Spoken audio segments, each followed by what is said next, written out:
बच्चों, आज हम देखेंगे कि लोट लकार के रूप कैसे याद करें। लोट लकार के रूप हम किस तरह से याद करें, आज हम बहुत ही अच्छे से ध्यान से और विस्तार से सीखेंगे। तो ध्यान से देखें, पूरा वीडियो देखें, बिना स्किप किए पूरा वीडियो देखें। और अगर आपने अभी तक सब्सक्राइब नहीं किया मेरे चैनल को तो आप सब्सक्राइब करके रखें, ताकि सभी वीडियो, सभी विशेष जानकारियां आप तक भी जा सके, आप तक पहुंच सके। और जब भी लाइक करें, लाइक करते ही एक हाइप का ऑप्शन आता है, तो हाइप ज़रूर करें। हाइप करने से मेरे चैनल को सपोर्ट मिलेगा आपके कारण, इसलिए मेरे चैनल को सपोर्ट करें ताकि अधिक से अधिक और अच्छी से अच्छी जानकारियाँ मैं आप तक लेकर आऊँ। तो ये आज मैं लोट लकार रूप समझाने जा रही हूँ कि लोट लकार रूप को कैसे याद करें। इस बात को ध्यान रखो। जब भी लोट लकार रूप याद करो तो उसमें ये जो प्रत्यय लगते हैं इनको आपने याद करना है। जैसा कि लट लकार में मैंने समझाया था कि ती ता अंति लगता है प्रथम पुरुष में, और सी था मध्यम पुरुष में, और उत्तम पुरुष में आमी आवाह आमाह लगता है। तो यहाँ पर लोट लकार में अतु धातु के साथ में अतु लगता है। प्रथम पुरुष के एक वचन में, प्रथम पुरुष के द्विवचन में अताम लगता है, यानी धातु प्लस अताम। और बहुवचन में धातु प्लस अंतु लगता है। जब ये वाले प्रत्यय लगेंगे तब रूप ऐसा बनेगा। पठ धातु अगर हमने ली तो पठ में अतु लगाया तो शब्द बना पठतु, पठ में अताम लगाया तो पठताम, पठ में अंतु लगाया तो पठंतु। तो अगर हम सह या सा के साथ इसे लगाएं तो सह, क्योंकि ये एक वचन है, सह पुल्लिंग है और सा स्त्रीलिंग है, स के साथ भी पठतु आएगा और सा के साथ भी पठतु आएगा, क्योंकि सह और सा भी एक वचन का है। तो ये किसी भी लिंग के साथ, ये इसमें कोई बदलाव नहीं आएगा, ये वैसा ही लगेगा, चाहे वो स्त्रीलिंग के साथ हो चाहे पुल्लिंग के साथ आया हो, है ना।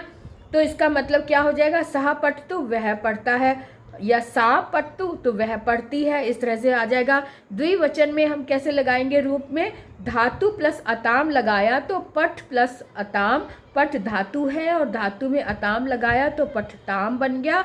और तऊ द्विवचन का तऊ होता है, यानी वे दोनों, और ते लड़कियां, वे दोनों लड़कियां, तो तऊ के साथ भी पठताम आएगा और ते के साथ भी पठताम आएगा, अर्थात इसका अर्थ बन जाएगा वे दो पढ़ें।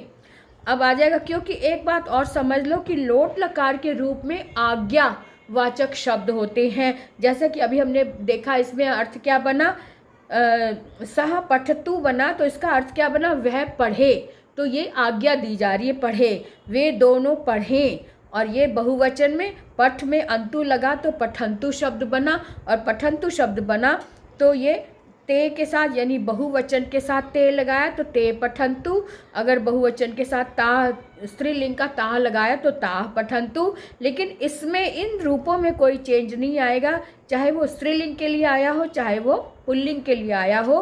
तो इसका अर्थ क्या बन जाएगा, वे सब पढ़ें, ते पठंतु वे सब पढ़ें, ताह पठंतु वे सब लड़कियां पढ़ें। तो इस तरह से जो रूप है, जो धातु रूप है, इसमें कोई बदलाव नहीं आएगा। यहाँ पर ये जो लोट लकार का जो रूप बन रहा है वही बनेगा, पठतु पठताम पठंतु। इस तरह से ये लोट लकार प्रथम पुरुष का ये रूप बना। अब आते हैं मध्यम पुरुष में। तो मध्यम पुरुष में तुम की बात होती है, तुम एक, तुम दोनों और तुम सब, है ना, बहुवचन में तुम सब हो गया। तो तुम के साथ हमारे मध्यम पुरुष का रूप क्या होगा, ये अब हम देखेंगे। तो मध्यम पुरुष में पठ धातु हमने ली और प्लस में इसमें अ आ जाता है। जैसे यहाँ पे पठतु पठताम पठंतु आया था, तो मध्यम पुरुष में अ आ जाएगा, पठ में अ लग गया, तो इसका मतलब पठ ये रूप बना। मध्यम पुरुष एक वचन में पठ बना। पठ अतम द्विवचन में पठ के साथ अतम प्रत्यय लगा तो शब्द बना, तो रूप बना पठतम। और बहुवचन में पठ के साथ अत लगा तो पठत, इस तरह से बना। इसमें अब ये ध्यान दें कि मध्यम पुरुष के बहुवचन में पठत त आ रहा है, लेकिन यहाँ पर हल नहीं आता, इस बात का भी ध्यान रखना है।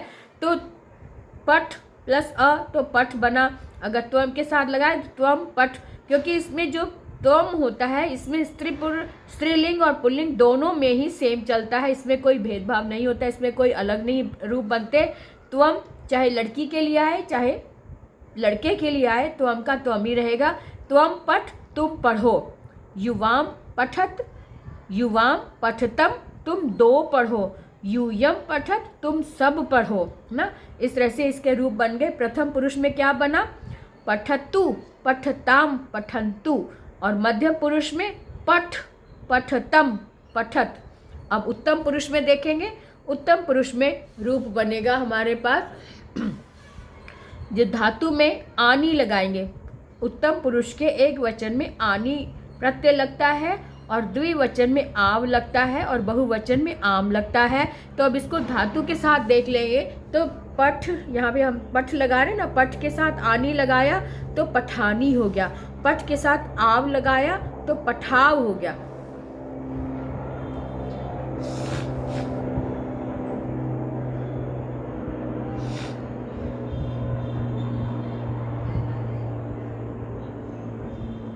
ठीक है, तो पठ के साथ आनी लगाया तो पठानी हो गया।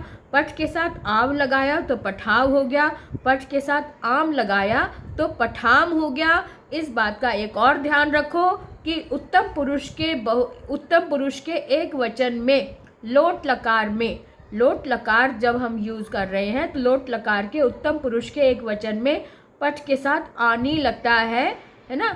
तो आनी का यानी कि ध्यान रखना है। और जो द्विवचन और बहुवचन में, इसमें व और म तो लगता ही है, लेकिन कोई विसर्ग नहीं लगता और ना ही कोई हल लगता है। इस बात का आप ध्यान रखेंगे। तो ये हो गया हमारा लोट लकार के रूप हम कैसे याद करें।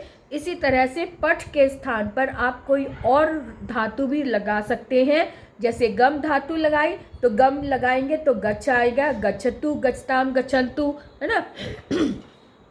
अगर नम धातु लगाया तो नमतु, नमताम, नमन्तु आ जाएगा, है ना।